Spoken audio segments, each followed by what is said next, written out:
Saint Nicholas, Father Christmas, Sinterklaas, Santa Claus. Embedded into most world cultures is the image of this jolly old white man who haunts the end of years to grant gifts or coal to those he deems naughty or nice. Leave out a plate of cookies and milk as an offering to the patron deity of the most commercialized holiday of holidays at the end of our year. Want to make someone happy in December? Well, what would Santa do? Gifts, obviously. Got the holiday blues? Well, too bad. Santa's everywhere you look. His jingle bells are all you'll hear till January.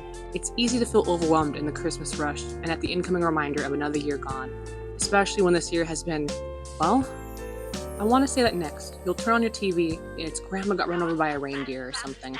But that's like, what, vintage now, I guess? No one's flipping on their TVs to a random channel to watch whatever's on anymore. We just get to pick and choose what we want to watch and consume these days, especially the holidays. And what I want to consume for Christmas, outside of good food, is my favorite Christmas-themed video game DLC. Not that there's a lot of them. I remember Overwatch having a Christmas theme map, but that's not a game. I gotta check. I guess? Anyway, Saints Row 4 Christmas DLC is my favorite Christmas-themed gaming content, so let's go.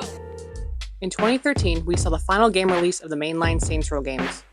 In Saints Row 4, the playa, that is you, reached the highest of highs and became the president of the United States. Oh no, alien invasion, Earth is destroyed, everyone is abducted.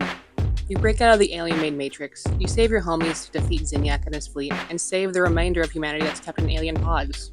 Oh, and you achieve time travel through Zinyak's time machine, and now the future is quite literally with infinite possibilities. Anyway, that's it. That's the game. And we're not talking about that. We're talking about Christmas. And Christmas is in trouble. The future version of our homie Shaundi comes to tell us that Claus is coming. An evil North Pole warlord named Claus has taken over and launched vicious attacks in her time, taking an arm and an eye in the process. But by the time they learned of him, it was too late. And so she tells us, the only way to save the universe from the naughty list before Christmas, they need to save Santa.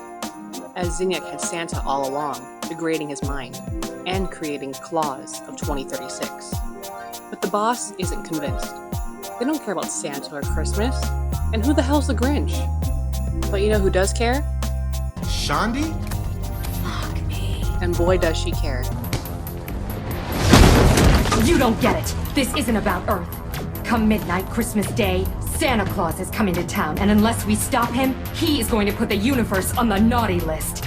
And trust me, you don't want to be on the naughty list. Sorry I asked. So Santa's evil? And so future Shaundi takes the boss on a trip to save Santa before Claus takes over the world, and to show them the true meaning of Christmas. And they actually do.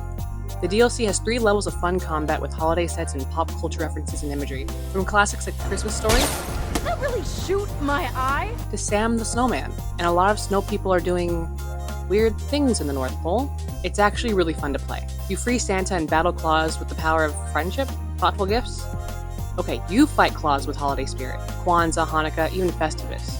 All these things play a part in the holiday spirit the boss needs to save the world.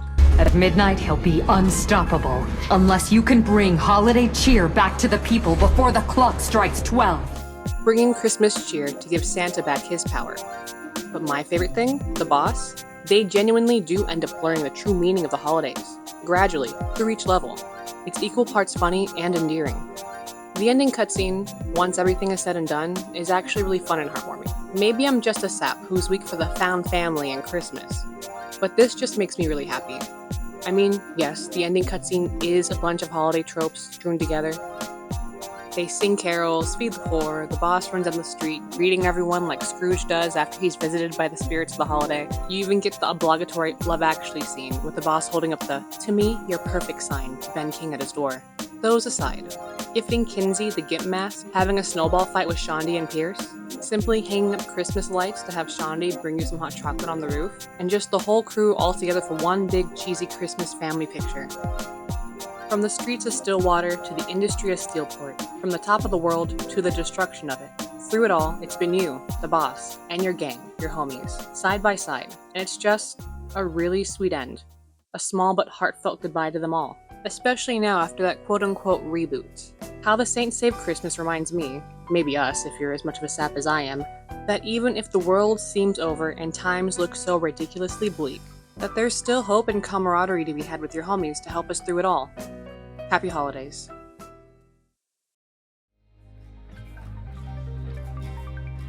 If you made it to the end, thank you.